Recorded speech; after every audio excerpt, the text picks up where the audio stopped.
This is a plain raw ham shoulder, and this is that same shoulder braising in wine. And here is that shoulder transformed into jambon braisé gratiné duxelles. We're doing ham transformation today on the French Chef.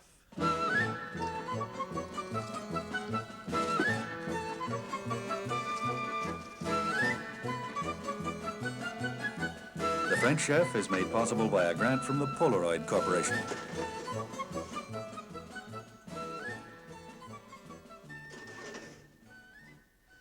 Welcome to the French Chef. I'm Julia Child. You know, we so often think of ham as being boiled or baked, but ham, just like in music, Bach, Beethoven, and Brahms, there is a third B to ham, and that is braised. And we're going to do a classical French B, braised jambon braisé en madère, and it has herbal grace notes and aromatic vegetable trills, and it's an absolutely marvelous dish. And the great thing about it is you don't have to get one of those enormous legs of ham that last for ages. You can do it with a plain old shoulder of ham. This is one that's about 5 or 6 pounds, and you can get 2 or 3 marvelous meals out of this ham. And each one can be different. And this is a picnic, called a picnic shoulder, and I'm going to show this to you on our friendly swine. And here it is, it's number 7 there. Number 6, you think was the shoulder, but number 7 is actually the shoulder arm or picnic. And the shoulder arm, here is the bone, and here it's your upper arm, see? Just that part there, that's your shoulder, and there's your elbow, and there's where your shank is. And that's just what this ham is. And being such a small amount of bone, it really makes it very easy to carve. And when you buy it, and then these hams are all ready to cook. And when you buy them, you take the labels off. There's an inspection label, and then you have the label that's called water added. And water added, now that these are modern hams, it just means that they have pumped them, I guess, with a hypodermic, with a little bit of moisture. And that does seem to make the ham tenderer and juicier, because in the old days, when the ham cure was very long and salty, I'm just shaving all of this off, because it never seems to peel off. But in the old days, when the ham was very salty, and you soaked it, then it began getting juicy. And nowadays, when you don't have to soak it, I think the pumping probably helps it and makes it more juicy. And we're going to braise it rather than bake it, because braising means that it's going to cook, in this case, in 2 different wines and with aromatic vegetables, and that makes a steamy atmosphere which the ham inhales. And that makes it marvelously moist and delicious. And it's going to braise in a nice big casserole. This happens to be one of those French enameled iron ones. It's 9 inches long and about 9 inches long, no, 12 inches long, 9 inches across, and about 5.5 deep. And you want some kind of a little privet to go in the middle of it so that the ham isn't resting on the bottom of the casserole. And then if you want to cook the ham with a thermometer, you can either take a conventional thermometer and stick it in the ham, or use one of these thermometers in which you stick it in just to take its temperature and then take it out. These are marvelous little thermometers, which we have used numerous times before. So there's your ham in the casserole, and now we want 1.5 cups about of dry white wine, or you can use, if you don't have a good dry white wine like a Macon or a Pinot, you can use dry white French vermouth, and I'll use a little of both because I'm a very pro vermouth type. And then it also has in about 1/2 cup of either Madeira or port wine. And then some chicken stock or beef stock. I'm just going to use some canned, about 1 cup to 1.5 cups. And you want about, say, 1 inch to 1.5 inches of liquid. because you want the steam to remain all throughout the cooking. And the ham remains fat side up, just like that. And then after you have your liquids in, you're going to have the vegetables, aromatic vegetables, those dear old friends that we seem to have had continually. And in this case, these are just roughly chopped vegetables, 2/3 cup each of carrots and celery and onion. And if you happen to have some leek, about one small leek, and if not, use another small onion. And then those just go right in. If you wish to take the time, you can saute them, but I don't think it's necessary, really. And then those were the vegetable trills, and now we have the herbal grace notes. This is to keep up with our musical theme. Imported bay leaf, about 2 or 3 pieces, and then exactly 6 peppercorns. That is exactly 6 peppercorns, and exactly 6 either allspice or clove. It really doesn't make a difference whether it's 6 or 7. And there's no salt in because the ham has already had a slightly salt cure, so that you don't want to put any salt in at all. And then we have a foil cover on. That's just to keep the ham, keep it a little bit steamy. And then the cover on. And then when it's come to the simmer on top of the stove, you then put it into a 350-degree oven. I'm not going to put it in because I have one that's coming out. But I'll tell you how to cook it. You start it at 350 degrees, and then you lift up the cover and see how it's doing. You want the liquid just to very, very slowly just simmer, just very, very slightly bubble all during the cooking. And the reason you don't want it to cook any faster than that is that if it cooks faster, the bubbling will break the meat apart, which you don't want to have happen. And you want to cook that for a total of, 2¼ to 2½ hours. And that would be to a meat thermometer reading of 160 to 165. Thing is, you don't want to overcook it. And it has a lovely smell. I'm going to take it right out so you can see it. Now you have all of these juices. There's the little trivet, which I shall get out of the way. Now look at here that you see you still have some dark braising residue on the sides of the casserole, and that all has part of your flavor in it. So be sure that you scrape all of that off. There's one thing this is very important in French cooking, that you'll never waste even the slightest bit of flavor, because it's all these cooking juices and coagulated things that give such a marvelous taste to your sauce. And I will strain the juices out of there, and those you can turn into a sauce, and they're absolutely delicious.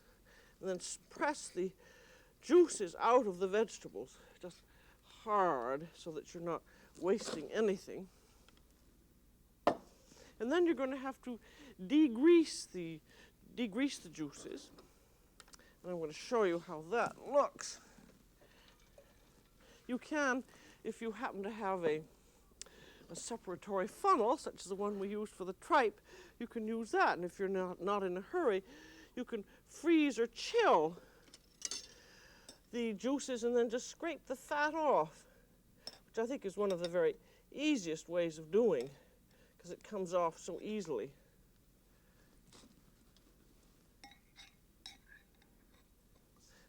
Then taste those juices, and they're absolutely lovely.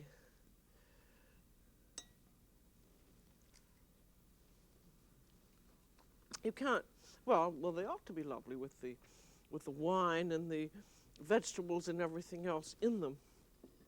But these I'm going to put aside because I'm going to let the fat collect, and I'm going to use these juices instead. And then if you can, if you want, you can serve this ham just as it is, braised with Madeira, and you'll be amazed at what a lovely taste it has because it has absorbed all the flavors of the cooking liquids. And it's equally good hot or cold. It just has an infinitely more interesting taste than just plain baked or plain simmered. And I'm using a shoulder, but you can do a leg exactly the same way. And if you're going to serve it like this, you would take the fat off, and I'm going to take some of the fat off anyway, so I'll start doing it. You would shave the fat off and then just sprinkle it with some breadcrumbs. I wouldn't go into the old clove and brown sugar deal at all with this. Sprinkle it with breadcrumbs and then baste it with a little butter or a little ham fat, and then put it in a 425 oven until it is browned nicely. And then you can just serve it as is. However, what we're going to do is to transform this plain, ordinary shoulder into a jambon braisé, gratiné, morvandel. So I'm going to put it back into the casserole and put half of the juices back in again.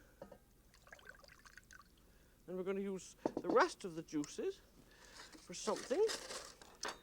And this is going to be sliced, and it's going to be reformed in a casserole with the mushroom stuffing and then have a lovely sauce on it. So I'm going to set it over here for a while, and we shall get to the mushrooms. Now what you want are 2 cups of finely minced mushrooms which have been squeezed dry, and this is called a mushroom duxelles.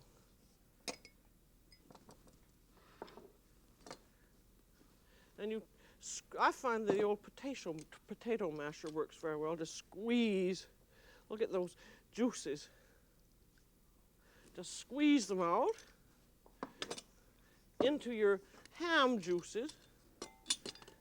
And now I have the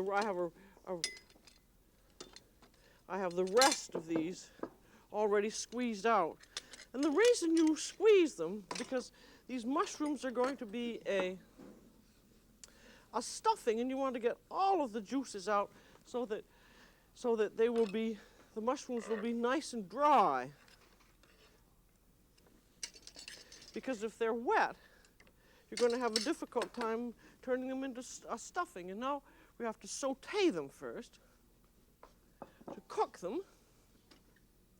And they get sauteed in butter. We want about 2 tablespoons of butter.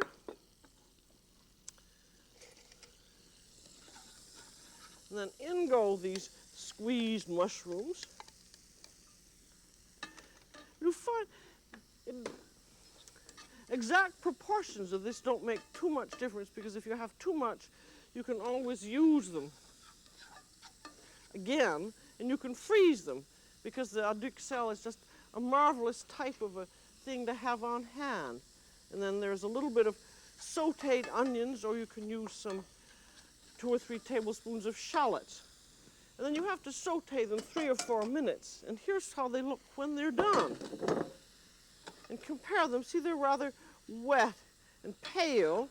And after they've been sauteed, they've browned a little bit, and the pieces have separated from each other, which is what you want them to do.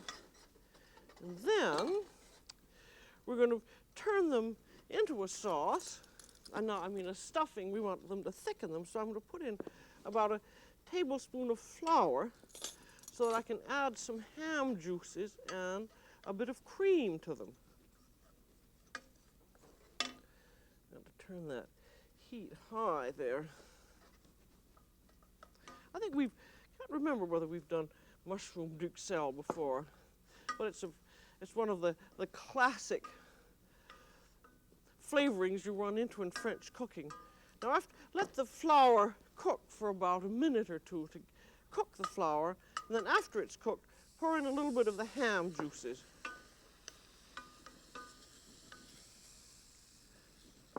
And then put in a little bit of cream. Just a little bit. You want to let it cook, but you want it to remain thick. You've seen that's one reason that you've squeezed the mushroom juices out, because you want to put other flavorings into the mushrooms. And if you hadn't squeezed them out, you wouldn't be able to. And then taste that very carefully. And you don't want to put any salt in it. Put a little bit of pepper in. And there's your stuffing all ready. And I was going to move that to the side. And then what we want to do now is to have a final sauce, because when this ham is reassembled, it's going to be baked again in the oven, and you want to have some kind of a sauce on it. So I'm going to use about 5 tablespoons of butter. I think you will recognize this as our familiar bechamel velouté. And then about 5 tablespoons of flour. That's 2 full tablespoons in one level one. We want about 3 cups of sauce, fairly thick. And as you remember, you always cook your flour and butter together, making a roux, R-O-U-X, because that's why French sauces are so good, in that you always have the flour cooked. And then off heat, let it stop bubbling for a moment. And then in goes about a cup of hot milk. And put it in all at once. Vigorously beating, then set it back on heat. And I think the trick in making sauces is always start out with quite a thick sauce, because it's very easy to thin out. Now that's thickened up, so I'm going to put in some of these delicious ham juices. This is going to turn out to be a sort of Mornay velouté. And then you want to let it boil and bubble a little bit. I'm going to put in a little bit more milk. And it's also going to get a little bit of cream in it.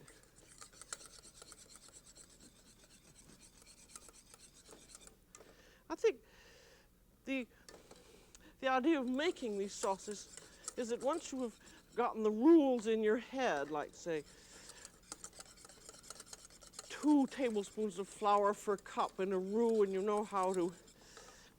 know that you cook the roux and then you let it cool and you beat in the hot milk, you can very much go ahead on your own. You don't have to have recipes. That's the point of learning how to cook, that you are free to create and do things the way you'd like them to be. Now, have a little taste of that. And that hasn't had any salt in it yet. I've been very careful about not over-salting.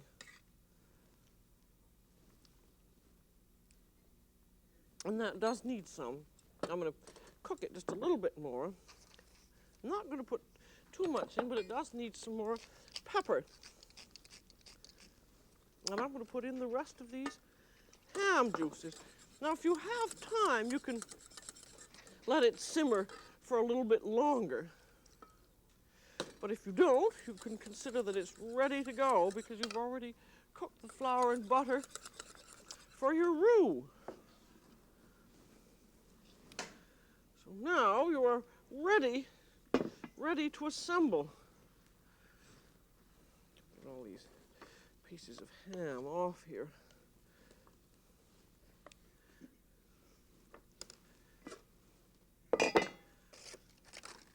I've already gotten some fat off of it, but I'm going to get some more off. Now, I think I'd better take on my glasses. We're going to cut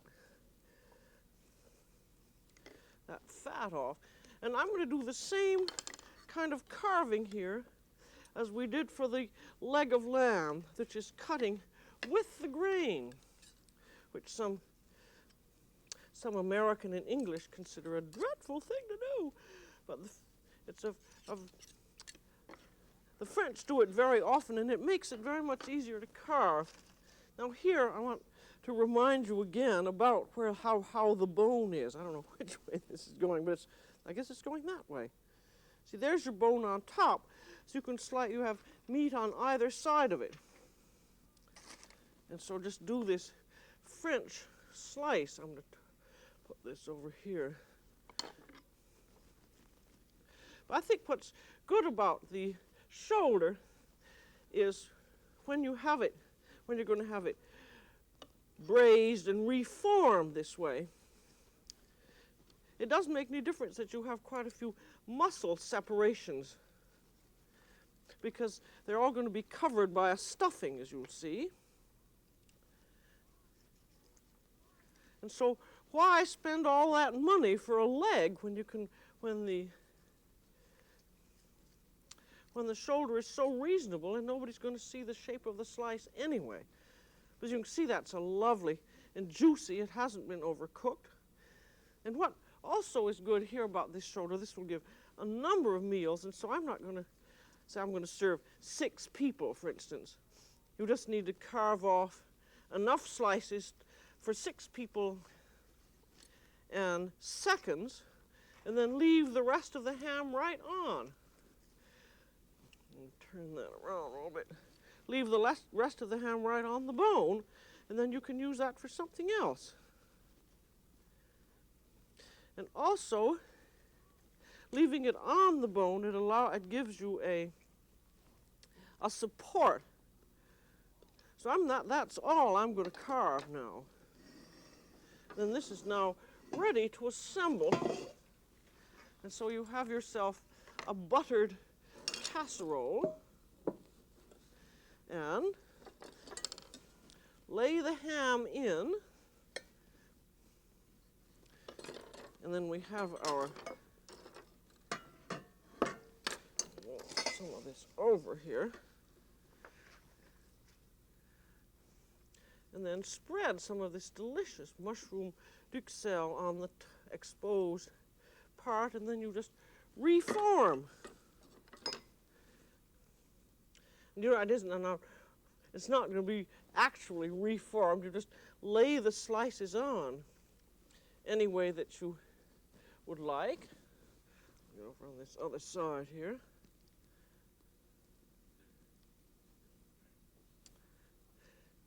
And even if it drips down the side, it makes no difference. Then you just keep spreading on a bit of your duxelles. It always looks rather weird at first. But we have the sauce that's going to cover everything. What I'm doing is mainly giving you an idea of how the thing works. If you do it yourself, you could be, of course, much neater. But neatness isn't everything. The main thing is to get the meal on the table.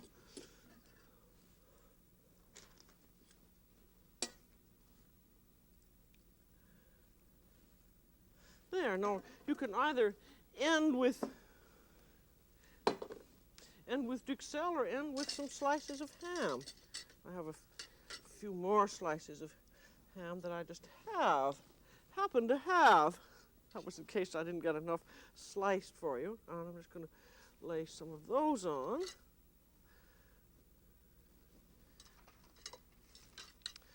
And then on goes the sauce.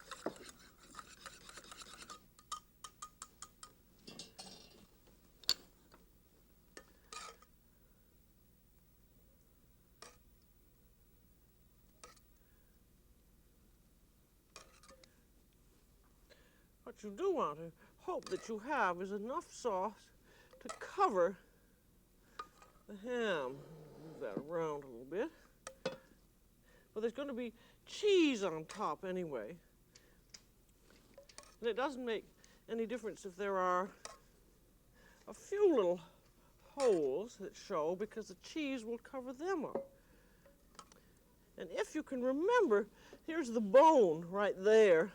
If you can remember to leave that showing, which I didn't do, That's rather nice because you see that you have, that it is a ham.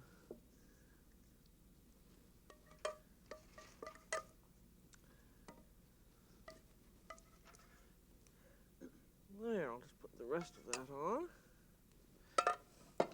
Then you want to clean off the edges of the casserole. And then on goes some Swiss cheese. Did you ever believe that was a ham? I don't think I ever would. But it makes an absolutely lovely dish.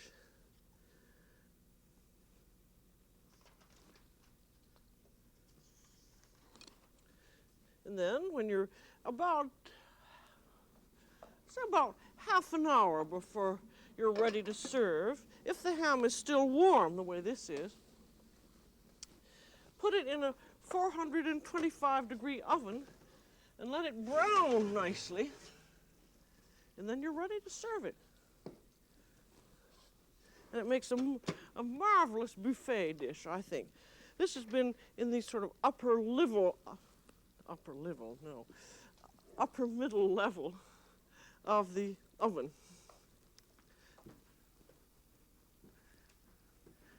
There we are. And you're going to see why this is so nice for a buffet, because people can just serve themselves. You just take off the slices, and then there's a little bit of that lovely creamy sauce in the bottom. And then a little extra sauce. I've thickened the juices a little bit so that you have that delicious winey taste. And with it, serve either lovely little fresh buttered peas or braised spinach, which would be very good with it. And it's so easy to serve. So I really think this is a very fine dish. And as I said, who would know that it was just a humble little shoulder? And for wine with it, you can use a nice smooth red Burgundy or Pinot, or even one of the great white Burgundies is very nice with it. And so when you want something unusual for special occasions, think ham. And remember that third B. It's not boiled, it's not baked, but it's braised. Jambon braisé, gratiné, duxelles. And that's all for today on The French Chef. This is Julia Child. Bon appétit.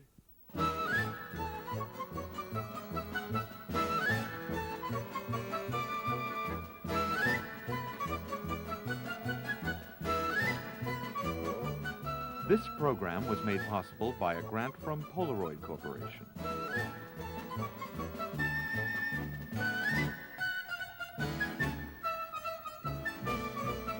Julia Child is the author of From Julia Child's Kitchen, which includes the recipes from this program.